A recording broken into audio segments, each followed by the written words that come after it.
Tonight on Nightline, outbreak. An exclusive interview with one of over 40 Americans to test positive for swine flu as the number of cases continues to grow. The facts. Dr. Mehmet Oz and Dr. Tim Johnson are here to tell you what you do and don't need to worry about as concern around the world mounts.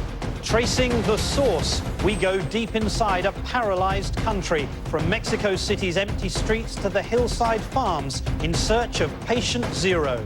It's a special edition of Nightline. Outbreak, the facts, starting now. From the global resources of ABC News, with Terry Moran, Martin Bashir, and Cynthia McFadden in New York City, this is Nightline, April 27, 2009. Good evening. All the signs point to a worrying state of affairs. A public health emergency has been declared, the global pandemic alert level raised, and tonight, a State Department recommendation against non-essential travel to Mexico. And yet, President Obama, speaking earlier today, said that the swine flu outbreak is a cause for concern, but not a cause for alarm. And so tonight, we wanted to bring you a sober assessment of this outbreak, where it started, how it's developing, and where it's going. And we begin with Dan Harris, who's spoken to a young man infected with the virus. For Michael Nicolaus, a high school student from Queens, New York, the ordeal begins last Thursday when he starts to feel sick. I had a headache, had some body aches. There's clearly a bug going around his school, St. Francis Prep. On Thursday, it was a lot of kids at the nurse. I think it was like 80 or 75 or something like that. But yeah, it was wild. There was chairs outside the nurse's office with kids sitting there, and we were like we had no idea what was going on. So it was strange. Michael doesn't know it, but health officials down in Mexico have been scrambling for weeks to deal with a mounting outbreak there. One they're just confirming has spread to a handful of patients in California and Texas. It is only the next day that Michael and his mother first hear the term swine flu, and they learn that some of Michael's fellow students have recently returned from a trip to Mexico, where on Friday, health officials announced that they've now identified more than 900 suspected cases. Anxiety is setting in among Mexicans. Schools are being shut down. Masks are everywhere. Meanwhile, back in the U.S., the FDA is starting preliminary lab work on a possible vaccine against swine flu. Mexico and... Friday night, Michael and his mother go to the hospital. So did either or both of you have a moment where you were a little freaked out? Yeah, I was in Long Island when he called me and said that the school was shutting down. They were coming in to sanitize it, and that they think some of the illnesses might be swine flu. And his next thing was, maybe I don't have allergies? Yeah. So I raced home from Nassau County, picked him up, and we went right to a city hospital. Yeah. And were you a little scared? I was a little scared. Saturday, Mexican health officials say there are now 1,300 suspected cases and 81 deaths. In the U.S., the CDC is reporting 11 confirmed cases, all of them mild, in California, Texas, and Kansas. Around the world, governments are starting to react, setting up monitoring technology at airports and, in some places, announcing plans to quarantine sick passengers. Sunday, the virus truly goes global. People are testing positive in New Zealand, and there are suspected cases in France, Canada, Scotland, Israel, and Spain. Mexico City is on something approaching a lockdown. Churches and public parks are closed. A soccer team is playing in an empty stadium. Back in New York City, Mayor Michael Bloomberg holds a news conference outside of Michael Nicolaus' school, St. Francis Prep, and he announces that 8 students have tested positive for swine flu. And today we can tell you that, as we anticipated, the CDC has confirmed the diagnosis of swine flu in children whose samples we sent them. It appears that Michael is one of them. And at that point, how were you feeling? I was, I was a little freaked out, but I kept telling myself, I feel fine, so I shouldn't even be worried at all or anything. Hours later, the Obama administration declares a national public health emergency, but urges Americans not to panic.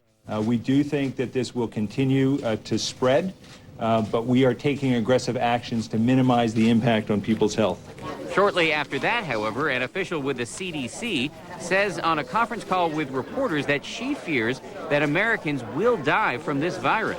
Was that an appropriate thing to say, even if it's true, given the atmosphere of fear right now? Members of the Public Health Service have made comments, very honest comments, about the reality that there's a probability that people are going to die from the swine flu. After all, what are the odds that over 100 people will die of the swine flu in Mexico and not one in this country? And isn't it a little dishonest for us to get people falsely assured that there'll be no deaths from a virus that most of us in our hearts feel may be dangerous enough to cause death?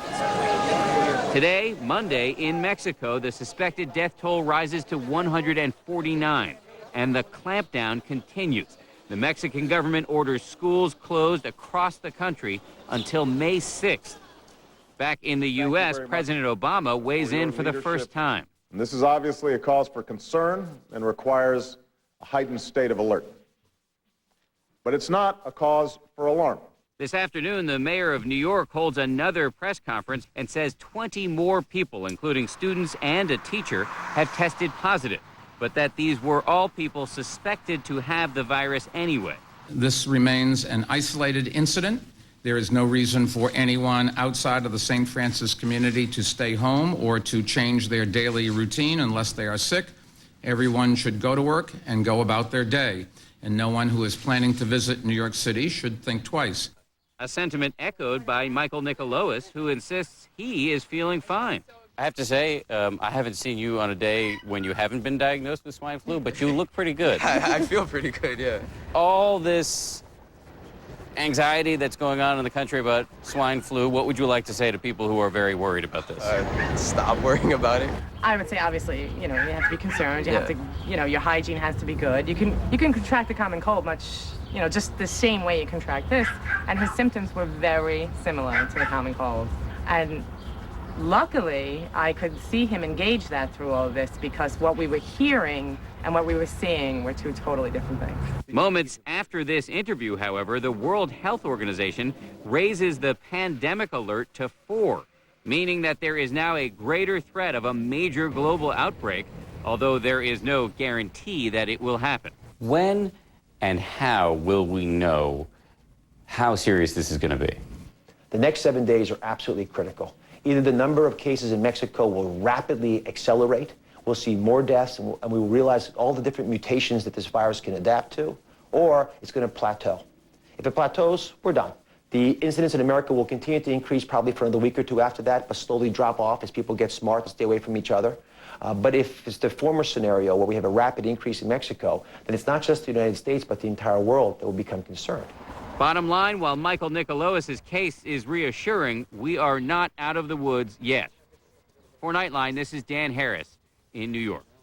And just a note about our interview with Michael. According to our own in-house experts, if we conducted the interview outside and with no direct contact, then there was no risk of contamination. Our thanks to Dan Harris.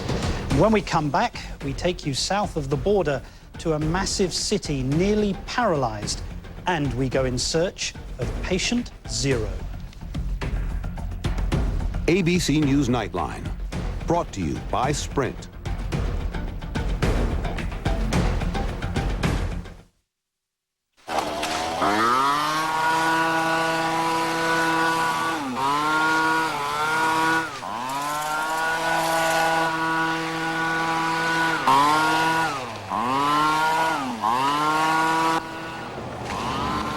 Why throw away your money? Switch over to the Everything Data Family Plan from Sprint and save $360 a year over comparable AT&T and Verizon plans. Switch to America's most dependable 3G network. Where's my car? Where's my car? Where are you? Dr. Scholl's massaging gel insoles with 2 different gels for softness and support are outrageously comfortable. Not too far. Are you gelling? Dr. Scholl's. Well, I married my dream girl, but she didn't tell me her credit was bad. So now instead of living in a pleasant suburb, we're living in the basement at her mom and dad's. No, we can't get a loan for a respectable home, just because my girl defaulted on some old credit card. If we'd gone to freecreditreport.com, I'd be a happy bachelor with a dog and a yard. Offer applies with enrollment and Triple Advantage. Discover a smoothie like no other. New Activia smoothies. Creamy, delicious, and above all, it contains Bifidus regularis and is clinically proven to help regulate your digestive system. New Activia smoothies. Activia! This is more than my easy button. It's my save so much on paper weekend. Do personal printing again button? Sure, why not? Now get 50% back in Staples Rewards when you purchase any case of paper. Staples, that was easy. Hold on there, buddy. I got something to tell you. Even the best of us get dull after a while. It's time to change your blade. All us Fusion blades have an indicator strip. And when it fades to white, change your blade for a better shade. Whoa! Fresh blade, better shade. Tomorrow, go inside the nerve center tracking the swine flu on World News with Charles Gibson. The claws are out, and tomorrow, Much more naughty. 5 will survive, and 1 will be scratched out. ABC's Dancing with the Stars, the results live. Tomorrow, 9/8 Central on ABC. Atlas Motors presents the Three Amigos versus the Man in Plaid. Lady, trust me, you're gonna love it. Look, the Three Amigos! Curses! The Three Amigos to the rescue again, shooting down prices with better cars, better trucks, huge selection, and easy credit. Atlas Motors at the corner of Southeast 82nd and Washington, where it's easy at Atlas. Because we're the Three Amigos!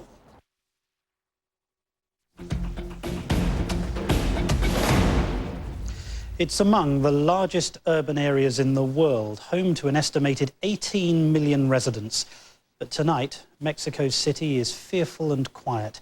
The noise and bustle replaced by anxiety and uncertainty, with schools closed and officials considering a public transportation shutdown. Terry McCarthy is in Mexico's capital city.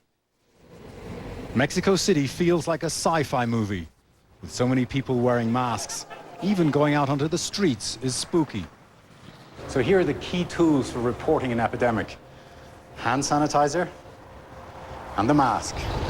Our first stop is the respiratory hospital, where at least one patient died from flu over the weekend. This man, just diagnosed with the flu, nervously flashed his x-ray. Just across the road from the hospital is this pharmacy, one of the few busy places we found all day long in Mexico City. Now, when we ask these people, most of them tell us they're here to buy protective masks. But Hortensia Martinez was getting antiviral drugs. It started yesterday about 5 p.m., she says. I felt very tired, pain in my bones, pain in my head. It hurt everywhere. At the hospital this morning, they told her she had the flu. I've no idea where I got it, she says. Maybe when I went into the city center on Friday. On the way back, we stop at a taco restaurant. The only customers are the staff themselves. The manager, Ruben Luna, says he normally stays open until 2 in the morning.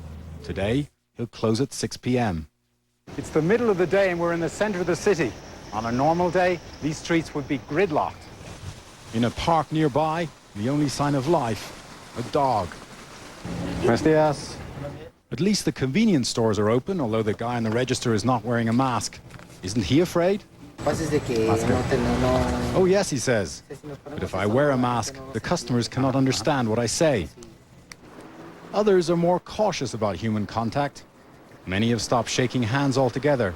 And in the middle of an epidemic, even love finds its limits. After dark, the eeriness increases exponentially. This is Condesa, one of the main nightlife areas in the city. All we find are closed doors, shuttered windows, and taxis with no customers.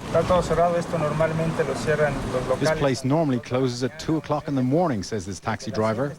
Now, everything has been closed down since 7 o'clock. In 12 hours driving his cab today, he's only had 8 passengers. How to survive in such an eerie city? Some resort to black humor. Mark Powell moved his family from Detroit to Mexico 6 years ago.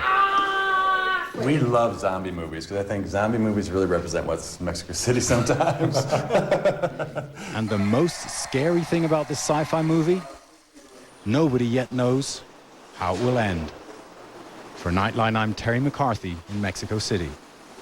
And we learned tonight that Mexico's pharmacies are selling out of Tamiflu, an antiviral medication that has proven effective in fighting the condition. Now, thanks to Terry McCarthy. And we turn now from where the swine flu is going to where it began. Who is patient zero in this global outbreak? And how exactly did a strain from pigs end up affecting humans? Jeffrey Kaufman set out in search of an answer. As the outbreak spreads, the hunt is on to find out where it came from. First stop, Oaxaca, a quiet city 250 miles south of Mexico City. For the last week, this has been considered ground zero because it was here that the very first death attributed to swine flu was diagnosed. The people here, are they afraid? We asked this doctor. Yes, he says, there is a lot of fear. Investigators believe the very first case of swine flu can be traced here to the General Hospital in Oaxaca. A 39-year-old local woman was admitted here on April 8th with symptoms of pneumonia. She died 5 days later. That was the day after Easter. The person believed to be the first victim, Maria Jovita Gutierrez Cruz, a 39-year-old mother of 3. Samples of her tissue were sent to the Canadian Infectious Disease Lab in Winnipeg, where a surprising result came back: swine flu. How did she get it? She worked at a government office, not a pig farm. We were sent to this office of the Mexican federal government. We were told she worked here. No? No, this woman said. It was another office that Maria worked at. Everything here is fine. Next stop, Maria's home. But finding it wasn't easy. After wrong turns and wrong directions, we found ourselves in a modest but impeccably clean neighborhood on Calle San Valentin, St. Valentine Street. And there, at the address we were given, was the victim's sister-in-law, who runs a small shop. She did not want to talk to us. We learned that Maria lived here with her husband and 3 children and other family members. There is no quarantine because her family apparently shows no signs of illness. A next-door neighbor told us what she knew. When did you learn that she was sick? I learned she was sick the week before Easter, says the neighbor. It surprised me because she was a very healthy woman.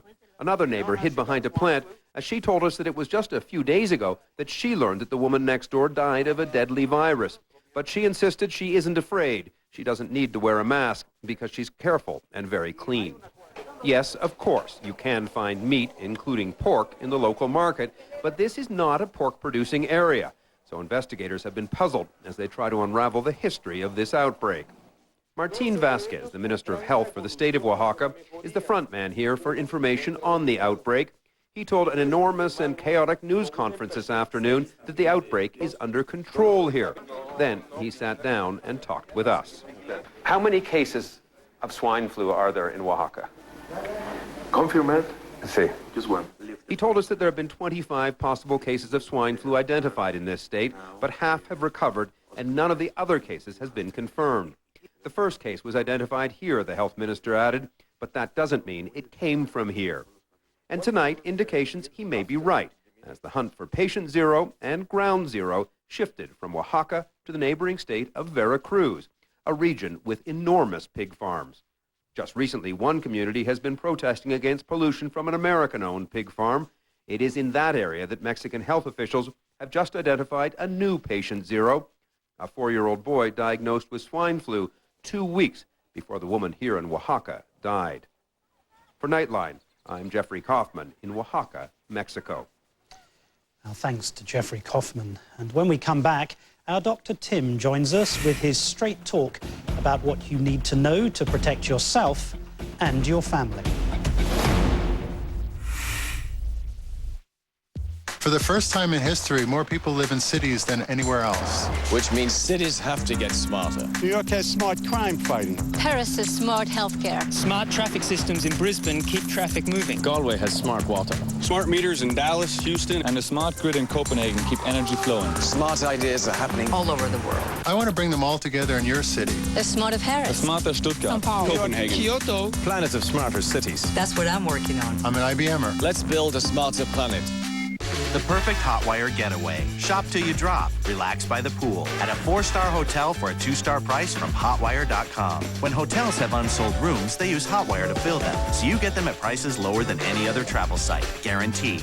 Like 4 stars in Chicago. Travelocity price $179. Hotwire hot rate just $95. Hotwire.com. 4-star hotels, 2-star prices. HOTWIRE, hotwire.com. Save big on car rentals, too, from $13.95 a day. Many women think they have a yeast infection when they don't. How can you know it's not more serious? Well, now you can know. The Vagisil Screening Kit tests for vaginal infections at home because knowing is the first step to healing. Vagisil. Karen was finally headed home. Make that the video store.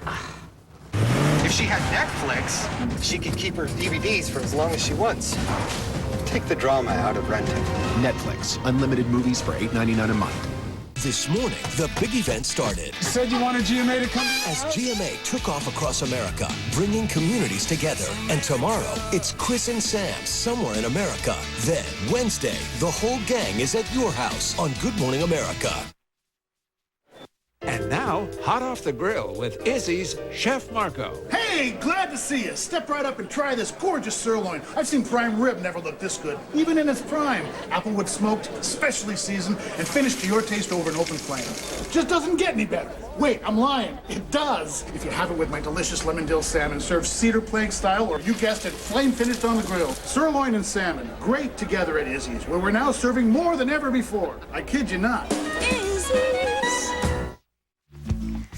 Summer used to mean covering up my body and dreading the walk to the pool. But with the help of my personal Jenny consultant, Kathy, I lost 40 pounds and I gained confidence. I haven't worn one of these in almost 30 years. Now, nothing's stopping me from diving into this summer. Now lose 20 pounds for $20 plus the cost of food. Call 1-800-975-3669. Dive into your summer. Call Jenny today. And this is your Movies on Demand screen. Oh, cool. So what are you going to do next? Who are you? Who is he? It's okay. Well, I'm going to activate over 100 HD channels. Program is remote. It's like you've been watching him all day. Have you been watching me all day? No. Want the ultimate upgrade for your home? Switch to Verizon Fios. Unlike cable, Fios brings fiber optics straight to your home for razor-sharp TV, blazing fast internet, and crystal clear phone service. All for just $99.99 a month with a 1-year agreement, a price that's guaranteed for 2 years. Call 1-877-729-FIOS now and get $150 back. And at no extra cost, we'll set up your wireless home network, your remote, and we'll walk you through the features. With Fios, finding movies is a snap. You can check traffic, weather, and more on screen. Even stream music and photos from your computer to your TV. So get Fios TV, internet, and phone and get $150 back. Don't wait. Call 1-877-729-FIOS. This is Fios. This is big. Continues from New York City with Martin Bashir. Each day we're learning more about this deadly swine flu virus, but each day its reach continues to spread. And a mysterious disease like this, of course, has many asking questions. Our medical editor, Dr. Tim Johnson, is here tonight. Good evening, Tim. Good evening, Martin. This seems to be a confusing outbreak. In Mexico, we have well over 100 deaths possibly related to swine flu. Yet here in the United States, we have over 40 confirmed cases, no deaths at all. Why this difference? It's a good question, and the honest answer is we don't know. Many hypotheses. For example, it may be that the deaths being reported in Mexico are just the tip of the iceberg, that many, many more Mexicans have had mild cases that never got to the doctor or the hospital or were brought to anyone's attention. So as we accumulate more cases in this country, it's possible, and I stress, of course, the word possible, we may see more deaths. What are the key warning signs? What are they? They're very similar to general influenza, the kind that occurs on a seasonal basis every year in this country. The severe symptoms include a high fever, headache, body-wide aching muscles, a feeling of terrible fatigue, possibly nausea and vomiting, possibly coughing and lung symptoms. So when you have those symptoms, you obviously need to call your doctor or go to an emergency room because you may need treatment. Just like standard flu? Very much like standard flu so far. Now, we may learn differently as we accumulate more cases, but the cases so far in this country appear to be very much like standard flu. Now, some of our viewers may be tempted to take perhaps preemptive action, taking Tamiflu or other medicines even prior to contracting swine flu. Is that a good idea? There are two medicines we use to treat influenza in this country, Relenza and Tamiflu, and they are very effective in the early stages of flu. However, it would be a terrible mistake to go out and buy them or try to get them and use them prophylactically. They're not needed unless you have symptoms. If we use them in a widespread way in our society, we would develop a resistance to them. So doing so is just a bad, bad medical idea. So how worried are you about the potential to contract this condition? Well, obviously, it depends on where you're going or where you're located. If you're in an area of Mexico where there have been many cases reported, you're at considerable risk. But if you're in an area where there have been no cases reported, the risk should be minimal unless, of course, somebody comes from another area, transports it into your area. So I would say overall in the United States, the risk is extremely low, except in those few areas where some cases have been reported. Final question, Tim. Are we not in danger of creating a panic here, if you like, exaggerating the potential dangers? I think there is, especially again in this country right now in terms of what we know. Public health officials have to be on a very high state of alert. And fortunately, we have now a very good public health structure in this country because of our experience with SARS and avian flu in the past. But the general public does not have to be alarmed. So far, the cases are low in number. They appear to be mild. We'll wait further instruction, obviously, from our public health officials. But I would say in this country right now, we should be moderately concerned, but certainly not alarmed. Dr. Tim Johnson, thank you. And there's an entire special section devoted to swine flu information at our website at abcnews.com. And when we come back, it's time for tonight's closing argument.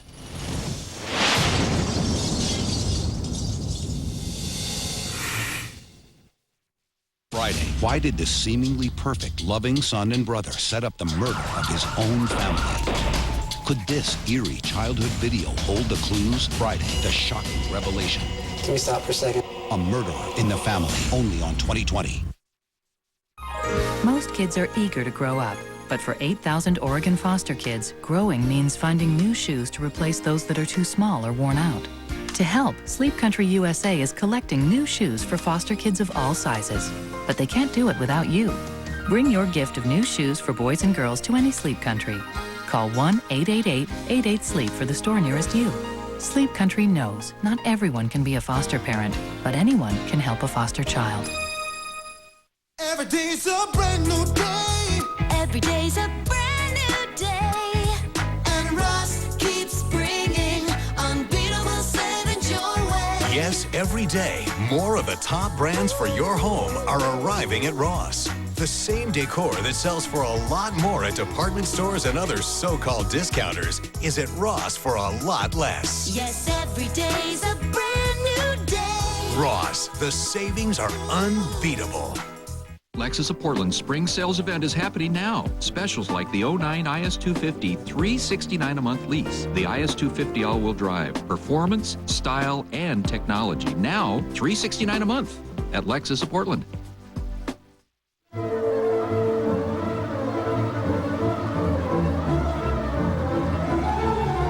Is all that driving back and forth running you down?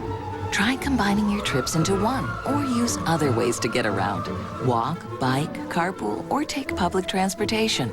You'll reduce pollution, relieve congestion, and save money on gas. For transportation options in your area, visit online. Drive less, save more.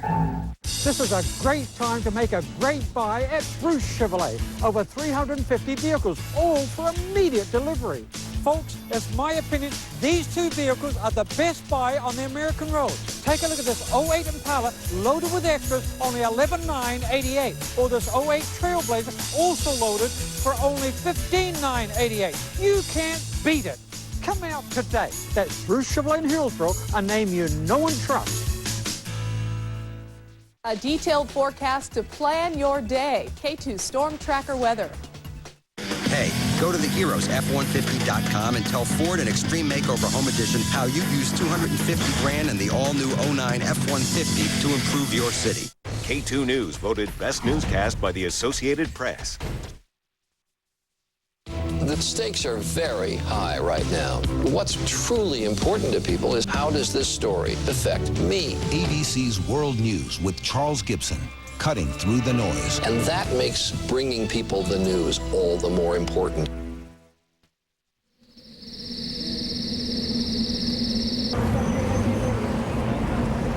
Just because it's late night doesn't mean you should be in the dark. For a brighter take on the day, Nightline, late night on ABC.